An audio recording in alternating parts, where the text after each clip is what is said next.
And to talk about spread of AI-generated content online, we have MediaQuest Corporate Communications Consultant, the man who told us na mag-isip bago mag-click. Think ka muna, mga kapatid. Ang ating idol, Mon Esberto. Sir, welcome back to Afternoon Delight. Namimiss ka namin ang physical presence, sir. Lalong-lalo na si Denise. Of course. Good afternoon, sir. Magandang hapon sa inyong dalawa. At sandali, bago lahat, hindi ito fake video. Okay? Mahirap pikayin yung ganyang lalaki. Gandang lalaki. Oh. Zoom pa lang yan. Ay, nako. Okay. Sir, unahin ko na muna. Okay. Yan ang fake na salita. Kasi baka maniwala ako, Denise. Anyway, sige. Marupok pa naman si sir. Okay. Itong video po ng PLDT at Smart na ine-explain, no? Nakakatakot, sir, yung realism ng AI-generated content. Sir, kung yung mga senador nga naloloko, paano pa kayo ordinaryong Pinoy? Well, reaction ko to, Lord, timely. Aba. Timely na ginawa nila at nag-release sila ng ganito klaseng video. Kasi nga, in the past couple of weeks, di ba, dami mga cases na medyo sensational cases of fake videos, katulad ng mga kumalat na mga political na mga fake videos. Yan. Katulad yan. No? At saka maraming ordinaryong tao nakakaranas na ngayon sa kanilang araw-araw na buhay. Mayroong mga fake na videos na kumakalat. No? So it's really timely. But there's another good dimension. That's the bad side. No? The good side naman is that it's also timely kasi mukhang sensitibo na ang mga Pilipino sa isyong ito eh. The just released Reuters Institute digital report for 2025 just reported that 67% of Filipinos are now concerned about disinformation and misinformation. So timely, it's a good time to really help educate and inform ang ating mga kababayan, mga kapatid, para maintindihan nila at to protect themselves dito sa problema ito. Okay, sir. Ang nakakatakot daw dito, pagaling daw ng pagaling ang AI. No? That's true. Dati you can tell by the eyes, hindi pa raw makuha.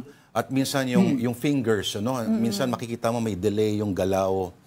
Pero, Sir Mon, ano bang paraan para ma-verify if something is...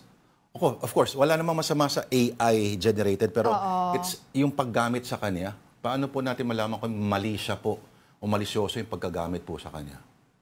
Well, I'll start by what you just said, Lord. No? Talagang pahirap na yan.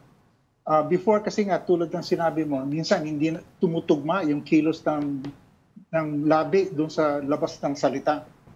But that is getting to be less and less of a case kasi the AI platforms, the AI software is getting better and better. Okay. Plus, at the same time, mas madali na gumawa ng mga fake videos using AI. There are now software na maraming tao nang nakakagamit. May access na yung mga tao. Hindi katulad noon. Noon, ang hirap gumawa ng mahusay na fake video. Now, it's getting easier and easier. So more people can do it. Unfortunately, there's no easy solution at this point. Alam mo, ako, ang suggestion ko sa mga kapatid ko, mga kaibigan ko, you fall back on some basic tests. No? Number one, sensational ba yung mga sinasabi ng mga fake video? Yung katanging-tanging kaiba-iba. Kasi usually, madalas ganyan yung mga fake video na merong napakagandang offer o merong isang so sensational political statement. No?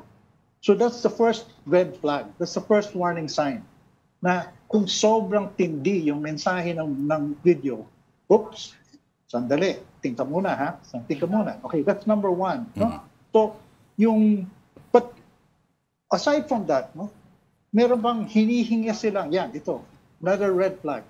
May hinihingi ba sila sa inyo na gawin o magbigay halimbawa ng sensitive personal information na, mananalo ka ng ganitong prize, ang gagawin mo lang ay ganito, ang kailangan namin ay ganito na.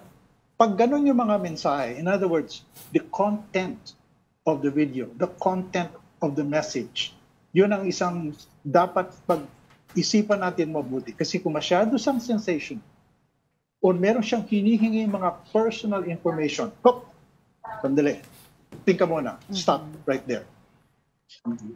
Sir Mon, okay, so this is somewhat the responsibility of the receiver po, no, of the message. Correct. Pero when we Yes. talk about, let's say, telecom or media companies, what kind of role do you think they should also play in terms of protecting naman po the users of digital manipulation at yung mga scam and again, yung mga AI videos na kung ano-ano yung mga mensaheng inilalabas? Okay. Well, one of the things, the PLDT video is an example of what they need to do. In other words, they have to educate the public, their customers. Kung meron silang nakikitang, mga practices na kumakalat, magandang i-share yung information. Dapat i-share yung information na yan sa mga kanilang customers. No? Kasi may access naman sila sa customers nila. For example, a mobile phone company has the cell phone numbers of their customers. Pwede silang magpadala ng mga messages, which they have been doing actually for the past couple of months already. Pero I think they need to step up. And itong ginawa nilang video, I think, is a step in the right direction. They also need to send out alerts. Halimbawa, kung merong isang cases, there are cases of really significant disinformation or scams going around, going through their networks, whether it is the mobile or fixed network. They need to alert their customers na, oops, meron ganitong klaseng scam na kumakalat, kailangan iwasan natin yung ganito. Now, iba pang issue yung halimbawa, saan ba nanggaling ito? Because I understand this is partly, at least a significant part of this is a legal question. Can a telco take action?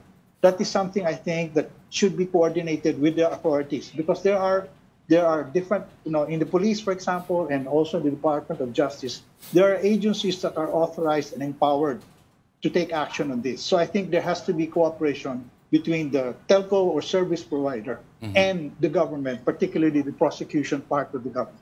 Ang hirap, sir, no? Yung thin line ng government intervention, kung ito ba ay nagpo-protect sa isang segment ng society, but at the same time, may isang, yung kalahati ay aangal siya na nag-impinge siya sa karapatan niya naman. Halimbawa, no? Halimbawa, sir, itong mga yung mga, let's say, sabihin natin sa Viber, no? Yung mga nag-o-offer ng mga trabaho. Hoy, ang dami kong ganyan. Trabaho sa work from home. Ang laki ng kita. Diba? Buti na lang, OTP ko lang binigay ko sa kanya. Kaya wala tayong problema.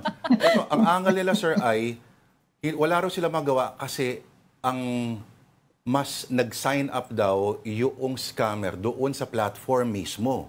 Like mga Telegram. At wala raw magawa dito yung, alba, kahit gobyerno natin. Yun nga, sir, di ba? Ang hirap ng... Paano ba? Those are real issues talaga, I think, Lord, that we have to work out. No? Because, for example, if the provider of the service is not based here in the country and they don't have a local office here in the country, paano mo sila hakabulin? No? So that I think that's what we need to have a continuing dialogue so that the service providers, like yung nabanggit nyo, we have to find a way so that they can also intervene or act in response to a situation katulad na nabanggit mo para naman matulungan yung mga kababayan natin na maaring napeperwisyo o naluloko dahil sa mga ginagawang scams na ginagawa sa pamamagitan ng kanilang mga services or networks. At pag sumagot ka raw doon, AI din daw sasagot talaga sa'yo. Pero I was just gonna say, ang dami kong nakukuha sa Viber ngayon. At ito pa, yung profile picture, laging mga gwapo, maganda. At saka maganda yung offer nila kasi daily yung binibigay nila. Pero again, Sir Mon, daanan lang po natin ulit yung mga paalala nyo po sa ating mga kababayan so that they don't fall into that, yung mga ganito, mga scams. Well, ulitin ko lang siguro yung pinaka-importante. If it's too good to be true, kung sobrang ganda ang alok sa iyo, nako, think ka muna. Ingat na kaagad. Kasi, alam mo, ang nangyayari dito kasi, halimbawa, yung mga kapatid natin na nakakatanggap ng ganyang klaseng mensahe, minsan naabutan sila sa isang vulnerable moment. Halimbawa, yung pamilya nila ay may matinding pangangailangan. Tapos may mag-aalok sa kanila na, mag-invest ka lang ng ganito, doble na yung pera mo in 2 or 3 weeks. Kung ganun ba? Kaya hindi lang dapat intindihin din natin yung kalagayan ng nakakatanggap ng ganyang klase mga mensahe, kung bakit sila naluloko sa mga ganyang klaseng. Dahil usually nagko-combine yan. May pangangailangan tapos may magandang alok. No? Kaya huwag tayong masyadong, kumbaga, masyado natin maliit yung mga kababayan natin. Kasi it's not only technology, there's also psychology at work. Kung naghihirap yung isang tao, tapos biglang aalukin mo, uy, ito yung paraan para kumita ng malaki. Huwag ka na magtaka, di ba? Pero having said that, kailangan natin i-remind yung ating mga kapatid na kailangan talaga, kapag meron ka nakatanggap, lalo na kung nakatanggap ka ng mensahe o alok sa taong hindi mo kilala. Wala kang dating relationship o ugnayan. Step 1 yon. Kilala mo ba o hindi? Minsan, magsasabi sila, ay, ako yung kamag-anak mo, whatever. Siya ba talaga? Yun ang unang tanong Sino ang source? Okay? Pangalawa, ano bang inaalok? Ano bang ino-offer o pinopropose? Ito ba'y reasonable o sobrang ganda? Yun. Second flag na naman yun. Tapos number 3, ito sa akin pinaka-importante. Kung humihingan ka ng personal information, yun. X na X talaga yun.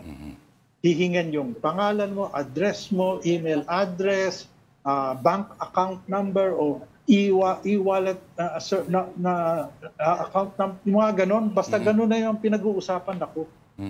At lalo na kung hindi mo kilala, ay mas lalo. Sir, paano pag maganda yung profile picture? Ano no? Pag maganda yung profile picture, paano? Asking for a friend. Kailangan, Lord, konting tiis. Konting tiis. So basic, high-tech tool, pero common sense. Pag may nagsabi sa'yo na nanalo ka, wala ka naman sinalihang contest, magduda ka na agad. Yes. Sir, paano pag politiko, kunyari, isa siyang senador, kunyari lang po, isang senador, na itago natin sa pangalang, ang pangalan niya ay starts with the letter B at nag-e-end sa ato, no? Sabi niya, alam niya raw na ano 'yon, pero ang point niya, it's more of the message daw, o yung parang tone, hindi yung actual daw na gustong yung impormasyon na inaano niya. Ano bang defensa natin sa ganun, sir? Well, alam mo, para sa akin kasi halimbawa, ano ba ang intensyon ng gumawa nun? Bakit kailangan siyang gumawa ng fake video para isiwalat ang isang mensahe na maaari namang can stand on its own? So hindi ba parang mapapaisip ka, bakit gano'n ang magiging daan o paraan niya? So the method, parang nakukulayan mismo yung mensahe. So sa akin, importante na, kung meron kang gustong sabihin, dapat naman maging consistent ka dun sa sinasabi mo. Hindi naman kailangan gumamit ng fake video para ipakalat ang isang mensahe na gusto mo sabihin. Opo. Hindi pala siya palaging guided by the Holy Spirit. Anyway, ang dami po ang gusto itanong kay Sir Mon. Sir, sana po ituloy natin itong conversation about AI. Kasi may next phase pa doon ang AI. Not as a tool, but as an agent na mas nakakatakot daw than any of the nuclear bombs combined. Thank you, Sir Mon. Sa oras po ninyo, sir. Maraming salamat. Thank you very much, Lord, at saka Denise. Salamat po. Yan po ang MediaQuest Corporate Communications Consultant, Mon Isberto.